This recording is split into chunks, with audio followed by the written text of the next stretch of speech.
49 అంటే సంతానం, 49 అంటే సంతోషం. 39 ఆంధ్రప్రదేశ్, తెలంగాణ. నమస్కారం గురుగారు. శ్రీమాత్రే నమః. గురుగారు, ఇంతకు ముందుతో పోలిస్తే ఇప్పుడు రియల్ ఎస్టేట్ రంగంలో ఉన్న వాళ్ళకి బిజినెస్ అనేది చాలా డౌన్ అయిపోయిందనే చెప్పాలి గురుగారు. చాలా ఇబ్బందులు పడుతున్నారు నిజంగా. బిజినెస్ లేక కుటుంబంలో అన్ని సౌకర్యాలు సదుపాయాలు గడపటం కష్టమైపోయింది పాపం నిజంగా. ఆఫ్టర్ కరోనా బాగా ఎఫెక్ట్ పడింది చాలా చాలా రియల్ ఎస్టేట్. అయితే ఇప్పుడు కొనే వాళ్ళకంటే ఎక్కువ అమ్మే వాళ్ళే ఎక్కువైపోయారు ఒక రకంగా చెప్పాలంటే. ఎట్లా మాది ఏదైనా ల్యాండ్ ఉందంటే మేమే అమ్ముకుంటాం, వాళ్ళతో చెప్పేది ఏంది, వాళ్ళకి ఇంత కమిషన్ ఇవ్వాలి, ఈ టైప్ లో అయిపోయారు జనాలు. నిజంగా అసలు వాళ్ళకు బిజినెస్ కలిసి రావాలంటే ఏం చేయాల్సి ఉంటుంది గురుగారు? చాలా మంచి క్వశ్చన్ అమ్మా. చాలా మందికి ఉపయోగపడేటటువంటిది ఈ అంశము. తప్పకుండా తెలియజేస్తాను. ముందుగా ప్రేక్షకులందరికీ శ్రీమాత్రే నమః, శ్రీ గురుభ్యో నమః. జ్ఞానినాంనపి చేతాంసి దేవి భగవతి హిస బలాయ కృష్ణ మోహాయ మహామాయ ప్రయశ్చతి. అంటే చాలామంది చదువుకున్నటువంటి గొప్ప గొప్ప వారు కూడా రియల్ ఎస్టేట్ రంగంలో దిగారు. ఎంతోమంది రియల్ ఎస్టేట్ మీద ఆధారపడి ఎన్నో రకాలైనటువంటి పెట్టుబడులు పెట్టుకుంటూ వస్తున్నారు. అయితే ఇక్కడ రియల్ ఎస్టేట్ రంగం అనేటటువంటిది భూమి మీద వ్యాపారం చేసేటటువంటి విధానం. అయితే భూమి మీద వ్యాపారం అనేటటువంటిది జీవితంలో అతనికి కలిసి వస్తుందా లేదా అనేటటువంటి మొట్టమొదటిగా ఆయన తెలుసుకోవాలి, ఏ వ్యక్తి అయితే ఉన్నాడో ఆయన. రెండవది ఏంటి అంటే, ఈ రియల్ ఎస్టేట్ రంగం అనేటటువంటిది కలిసి రావాలి అని అంటే అదృష్టం అనేటటువంటిది ఉండాలి. రెండవది మాట చాకచక్యం అనేటటువంటిది ఉండాలి. ఒక మనిషిని ఏ రకంగానైనా సరే, బిజినెస్ యొక్క టాలెంట్ ఏంటి, మాటలతో మాయ చేసేసి గారడీ చేసేసి ఏదో ఒక ప్లాట్ అతనికి అమ్మి పెట్టాలి, బుట్టలో పడేయాలి. ఇదే అంటే బిజినెస్లో ఉన్నటువంటి ప్రధానమైనటువంటి ట్రిక్స్ అవి. ఇప్పుడు ఈ రియల్ ఎస్టేట్ వాళ్ళు కానీ, మార్కెటింగ్ చేసే వాళ్ళు కానివ్వండి, మొన్న మార్కెటింగ్ చేసే వాళ్ళు వచ్చారు, ఈ సబ్బులు బ్యాగులు పట్టుకుంటావని ఒక్కసారి తీసుకుని నాకు ఇప్పుడు డబ్బులు అవసరం లేదండి, మీరు తర్వాత ఇచ్చినా సరే ఒక్కసారి మీరు వాడి చూడండి అంటే, అలా మాటలు మాట్లాడి మనం ఎందుకు 10 రూపాయల డబ్బు కోసం మళ్ళీ ఎందుకమ్మా తీసుకుపో అని చెప్పేసి మనం ఇచ్చేస్తాం. అంటే అక్కడ మాటలు మాట్లాడి మెస్మరైజ్ చేసేసి ఒక వస్తువుని మనకు అంటగడుతున్నారంటే అవన్నీ కూడా మాటల యొక్క గారడి. రియల్ ఎస్టేట్ చేసే వాళ్ళకు కూడా అదే గారడి ఉండాలి. ఎందుకంటే కొన్ని బిజినెస్లో తంత్రం అనేటటువంటిది చాలా ముఖ్యము. తంత్రం అంటే అర్థం ఏంటి, నువ్వు ఏదో ఒక రకంగా జీవితంలో అభివృద్ధిలోకి రావాలంటే అక్కడ నీకు స్థలం ఇస్తున్నావు, నువ్వు డబ్బు ఇస్తున్నావు అంతే, నువ్వు అందులో మోసం చేసేది ఏం లేదు. కాకపోతే ఏంటంటే నువ్వు చెప్పే విధానం కానివ్వండి, మీరు చెప్పేటటువంటి అంశం కానీ ఎదుటి వారికి ఫ్లూయెంట్గా చెప్పేసి వాళ్ళకి అర్థమయ్యే రీతిలో మనము వాళ్ళకు ఒక ప్లాట్ ఇస్తే కనుక వాళ్ళు ఇచ్చే దాంట్లో ఎంతో కొంత మనకు డబ్బు దొరికి మన జీవన విధానాన్ని కొనసాగించుకుంటాం.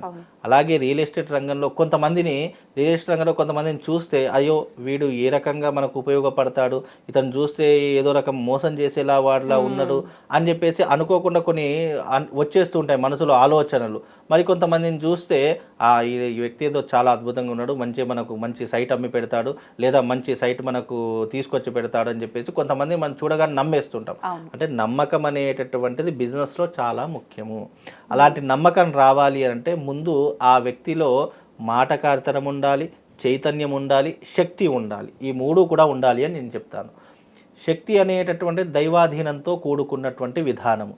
అలాగే మాటకారితనం అనేటటువంటిది నువ్వు పుట్టుకతోనే నీ జీవితంలో ఏర్పరచుకునేటటువంటి ఒక అంశము. ఈ మూడు విధానాలు ఏ మనిషిలో ఉంటాయో ఆ మనిషి రియల్ ఎస్టేట్ రంగంలో రాణించగలుగుతాడు. ఇవి ప్రధానమైనటువంటి కారణాలు. అంటే ఆయా వ్యక్తికి ఉండవలసినటువంటి లక్షణాలు. అంటే ఒక బిజినెస్ చేస్తున్నాడు, ఒక దందా చేస్తున్నాడు, ఒక వ్యాపారం చేస్తున్నాడు అంటే ఏ మనిషికైనా టాలెంట్ అనేటటువంటిది, టాలెంట్తోనే ప్రతి ఒక్కటి సాధ్యపడుతుంది. అది ఏ రంగం అనేటటువంటిది వాళ్ళు నిర్ణయించుకో, ఆ రంగానికి తగినటువంటి టాలెంట్ ఉంటే సరిపోతుంది. ఇక రియల్ ఎస్టేట్ రంగం అంటారా, అది కత్తి మీద సాము లాంటిది. చాలామంది ఏం చేస్తారు అని అంటే రియల్ ఎస్టేట్ రంగంలో అది ఈ ల్యాండ్ ఏదో మంచిగా ఉంది, మన దగ్గర డబ్బులు ఉన్నాయి కదా, మనం ఇన్వెస్ట్మెంట్ పెట్టేసి రేపు ధర వచ్చినప్పుడు మనమే అమ్ముకుందాము కదా అని చెప్పేసి అత్యాశకు వెళ్ళిపోయి ఉన్న డబ్బులని దాని మీద పెట్టేస్తారు. అది పెరగకుండా అలాగే ఉంటుంది. ఈ వ్యక్తి ఇంట్రెస్ట్లకు తీసుకొచ్చిన డబ్బులు ఇంట్రెస్ట్ కడుతూనే ఉంటాడు. ఈ జీవితాంతం ఇదే రకంగా గడిచిపోతుంది. కాబట్టి ఎప్పుడైనా టాలెంట్ అంటే ఏంటి అని అంటే, నీ దగ్గర ఒక స్థలం ఉన్నప్పుడు ఆ స్థలం ఏ రకంగా అమ్మాలి, ఏ రకంగా నువ్వు వినియోగించుకోవాలి, ఎవరి దగ్గరికి వెళ్తే మనకు పని అవుతుంది అనేటటువంటి ఒక టాలెంట్ నీ దగ్గర ఉంటే అప్పుడు ఏ స్థలమైనా అమ్ముడుపోతుంది. ఒకవేళ జీవితంలో గ్రహస్థితి బాగా లేదు, పట్టిందల్లా మట్టి అవుతుంది, ఏది చేసినా కూడా నాకు ఏ లాభం ఉండడం లేదు అనేటటువంటి జాతకులు కొంతమంది ఉంటారు. ఎందుకంటే ఒక బిజినెస్ చెయ్యాలి అంటే జాతకం అనేటటువంటిది మోస్ట్ ఇంపార్టెంట్. అలాంటి జాతకం అనేటటువంటిది గ్రహస్థితి బాగా లేదు అనుకున్నటువంటి సమయంలో రియల్ ఎస్టేట్ రంగంలో ఉన్నటువంటి వారు కానివ్వండి, ఏదైనా బిజినెస్ చేస్తున్నారు, నా బిజినెస్ ఒకప్పుడు టాప్ పొజిషన్లో నడిచిందండి, ఇప్పుడు అస్సలు నడవడం లేదండి, ఈ 4-5 సంవత్సరాలు ఈ కరోనా తర్వాత కానివ్వండి, ఆఫ్టర్ ఒక సంవత్సరం నుంచి కానీ అంతకుముందు చాలా అద్భుతంగా నడిచింది, ఆ తర్వాత డౌన్ఫాల్ అయిందండి, గ్రాఫ్ అంతా పడిపోయింది అని అనుకునేటటువంటి వారికి నేను ఒక సూచన చెప్తాను. అదేంటి అంటే గనక దృష్టిమణి అనేటటువంటిది ఒకటి దొరుకుతుంది. ఆ దృష్టిమణి అనేటటువంటిది మీ మెడలో వేసుకుంటే గనక మీ శరీరంలో ఉన్నటువంటి దృష్టిమణి ఎప్పుడైతే మెడలో వేసుకుంటామో సూర్యుడి కిరణాలు ఎప్పుడైతే ఆ దృష్టిమణి మీద పడతాయో ఒక నవ చైతన్యం అనేటటువంటిది ఆ మనిషిలో వస్తుంది. ఎవరినైతే చీదరించుకున్నారో, ఎవరినైతే కాదు అనుకున్నారో ఆ మనిషి దగ్గరికి వచ్చేటటువంటి అవకాశాలు ఎన్నో రకాలుగా ఉంటాయి. అవకాశాలు ఆ కూర్చున్న దగ్గరే వస్తాయి. అతనికి ఆపర్చునిటీస్ కానివ్వండి, అదృష్టాలు కానివ్వండి కూర్చున్న దగ్గరే వస్తాయి. అంత శక్తివంతమైనటువంటిది దృష్టిమణి. ఆ దృష్టిమణి గనక మీరు ధరించినట్టయితే మీకు రియల్ ఎస్టేట్ రంగంలో ఎంతో కొంత అదృష్ట యోగం అనేటటువంటిది కనబడుతుంది. ఎందుకంటే రియల్ ఎస్టేట్ అంటేనే అదృష్టంతో కూడుకునే ఉన్నటువంటిది. రియల్ ఎస్టేట్ రంగం అంటేనే మన జీవితంలో అదృష్టంతో పాటు యోగం అనేటటువంటిది ఉంటేనే మనం ఏదైనా సాధించగలుగుతాం. చాలామంది అంటూ ఉంటారు, అయ్యా నేను రియల్ ఎస్టేట్ చేస్తున్నాను, నేను గతంలో చాలా మంచిగా చేసేటటువంటి వాడిని, కానీ కొన్ని సంవత్సరాల నుంచి చూస్తే కనుక నా గ్రాఫ్ అంతా పడిపోయింది, ఎవరికి ఏ ల్యాండ్ చూపించినా కూడా నచ్చడం లేదు, అదే ల్యాండ్ వేరే వాళ్ళు చూపిస్తే నచ్చి వాళ్ళ దగ్గర తీసుకుంటున్నారండి, దీనికి నా పరిస్థితి కొంచెం చూడండి అంటే గ్రహస్థితి బాగాలేదు, లేదు అంటే అతని జాతకం బాగాలేదు, ఒక కారణం చేతనే అది అంటే ఆయన చూపించినటువంటి ప్లాట్ వేరే వాళ్ళు చూపిస్తే వెళ్ళింది, అంటే గ్రహస్థితి బాగుంది కాబట్టి ఇతనికి వచ్చే డబ్బులు అతనికి వెళ్ళిపోయాయి. అంటే డబ్బు కూడా ఎవరికి రావాలో వాళ్లకు మాత్రమే వస్తుంది. కనుక ఈ దృష్టిమణి మీరు ధరించుకోండి. రియల్ ఎస్టేట్ రంగంలో ఉన్నటువంటి వారు ఇది ఎవరు ధరించాలి? రియల్ ఎస్టేట్ రంగం వారు ధరించవచ్చు. అలాగే వ్యాపారస్తులు అంటే షాపులు కానీ బిజినెస్లు కానీ అలాంటి వారు ధరించవచ్చు. ఎలాంటి వ్యాపారస్తులైనా, ఎలాంటి రియల్ ఎస్టేట్ రంగంలో ఉన్నటువంటి వారైనా, బిల్డర్స్ అయినా, ఎవరైనా ఈ దృష్టిమణిని ధరించడం ద్వారా ఏమవుతుంది అంటే నరదృష్టి పడకుండా మిమ్మల్ని ప్రొటెక్ట్ చేస్తూ ఉంటుంది.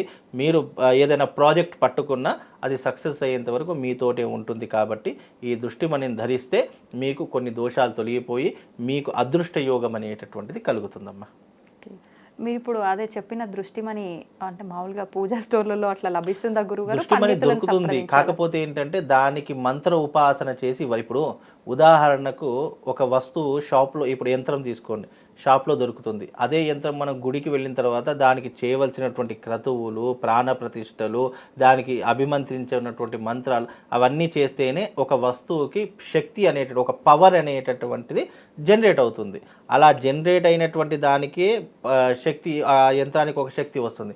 అలాగే దృష్టిమణి దొరకదు కాదు, మాకు కూడా ఎక్కడ ఏదో ఒక షాప్లో నుంచే మేము కానీ దానికి శక్తి అవపోసన చేసి ఇస్తేనే దాని యొక్క ప్రయోజనం అనేటటువంటిది కలుగుతుంది. చాలామందికి తెలియదు, అయ్యో ఇదేమని నేను వేరే షాప్లో చూశానండి, ఇది మీ దగ్గరనేమో అంత తీసుకున్నాను, ఇక్కడ చూస్తే ఇంత. ధర గురించి కాదు, నీకు ఒక వస్తువులో శక్తిని అవపోసన పెట్టి ఇస్తున్నానా, అక్కడ శక్తికే విలువ తప్ప నువ్వు తీసుకున్నటువంటి వస్తువుకి ఏం విలువ ఉండదు. ఇప్పుడు నేను అదే వస్తువు షాప్లో వేసుకున్నాను, ఒక స్టైలిష్గా వేసుకున్నాను, ఇప్పుడు అదెందుకు, ఒక జాతిరత్నమే ఉంది, ఆ జాతిరత్నం నువ్వు నేరుగా వెళ్ళి షాప్లో తీసుకొని వేసుకున్నావు, ప్రయోజనం ఏంటి? అది ఒక రాయి లాగానే ఉంటుంది. కానీ ఒక రాయిని నువ్వు శక్తివంతంగా చేసుకోవాలంటే నీకు దానికి కొన్ని ప్రామాణికాలు చెప్పారు. అభిషేకం చెయ్యాలి, అర్చన చెయ్యాలి, శివుడి దగ్గర అభిషేకం చేయించుకొని ఆ రాయి పెట్టుకుంటే నీకు అదృష్ట యోగం కలుగుతుంది అని ఎందుకు చెప్తారు? మనం ఉచ్చరించేటటువంటి ఒక్కొక్క మంత్రం ఏదైతే ఉందో ఆ స్టోన్లో శక్తి నిక్షిప్తమయ్యి అది నిన్ను ఒక ప్రొటెక్షన్లా కాపాడుతుంది. దానికోసమే మంత్ర విధానంతో ఆ లాకెట్ని గనక వేసుకుంటే దృష్టిమణి అంటారు. ఆ దృష్టిమణిని వేసుకుంటే తప్పకుండా నీకు అదృష్ట యోగం అనేటటువంటిది కలుగుతుందమ్మా. ధన్యవాదాలు గురుగారు. శ్రీమాత్రే.